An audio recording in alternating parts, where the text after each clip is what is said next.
you remember how you felt when you were very young and your birthday approached? You were excited and anxious. You knew that you would certainly receive gifts and other special treats. But some things would be a surprise.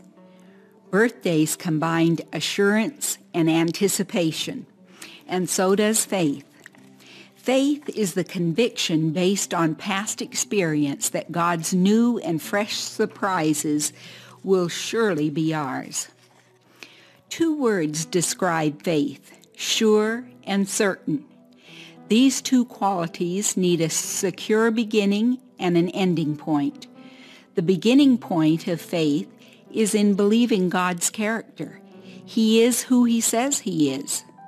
The end point of faith is in believing God's promises. He will do what He says He will do. When we believe that God will fulfill His promises, even though we don't see these promises materializing yet, we demonstrate true faith. Sometimes we wonder about the fate of those who had not yet heard of Jesus Christ in the Old Testament. How were they saved? Well, let's take Noah for an example. By faith, Noah, when warned about things not yet seen, in holy fear built an ark to save his family. By his faith, he condemned the world and became heir of the righteousness that comes by faith. Noah experienced rejection because he was different from his neighbors. God commanded him to build a huge boat in the middle of dry land, and although God's command seemed foolish, Noah obeyed. Noah's obedience made him appear strange to his neighbors. As you obey God, don't be surprised if others regard you as different. Your obedience makes their disobedience stand out. And let's look at Abraham. By faith, Abraham, when called to go to a place he would later receive for an inheritance, obeyed and went, even though he didn't know where he was going.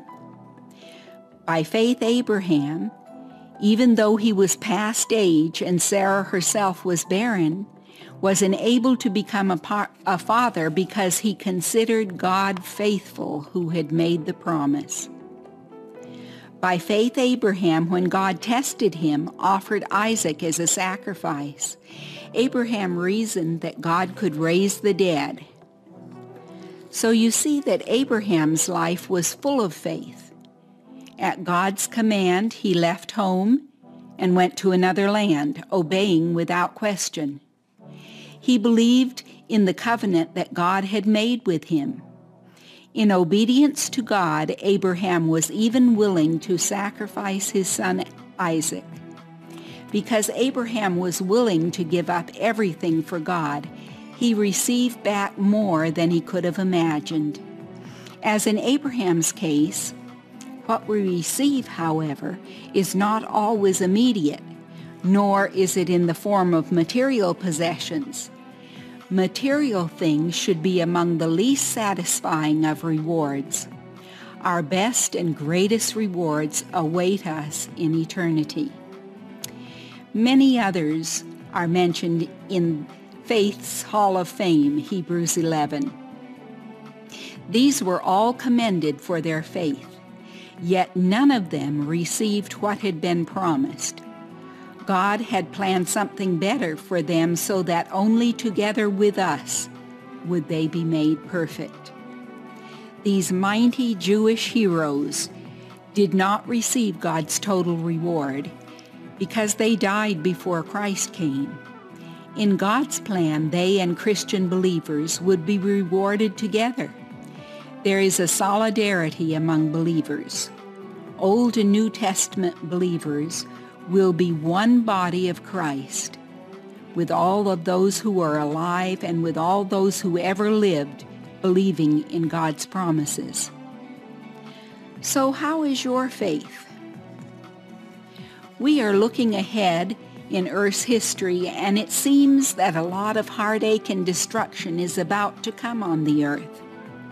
The first 4 trumpets of Revelation, announcing the time of the end, are terrible, violent acts on the earth. Earthquakes and meteors and tsunamis and fires.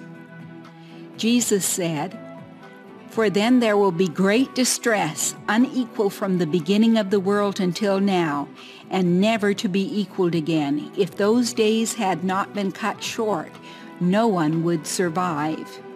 And in Luke he said men's hearts would fail them for fear of what was happening on the earth. And besides the natural disasters, there will be a time of persecution for those who choose to obey God. Paul says, "But mark this, there will be terrible times in the last days."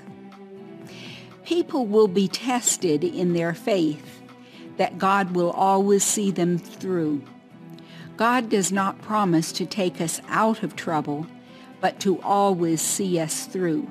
He says, "I am the Lord your God who takes hold of your right hand and says to you, 'Do not be afraid, I will help you.'"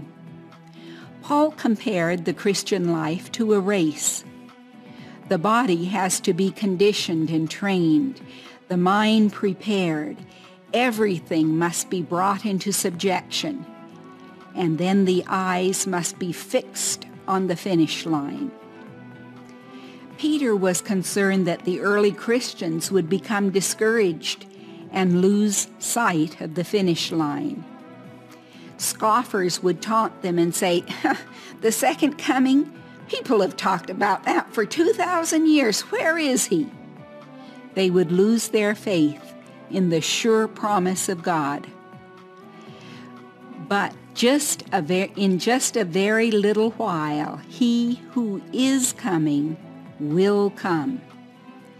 Peter says the day of the Lord will come like a thief. The heavens will disappear with a roar, the elements will be destroyed by fire, and the earth and everything in it will be laid bare. Since everything will be destroyed in this way, what kind of people ought you to be? But in keeping with his promise, we are looking forward to the new heaven and the new earth, the home of the righteous. Peter is telling us that we should not become lazy and complacent because Jesus has not yet returned. Instead, we should live in eager expectation of his coming. Blessed is the man who perseveres under trial, because when he has stood the test, he will receive the crown of life that God has promised to those who love him. Faith is being sure of what we hope for and certain of what we do not see.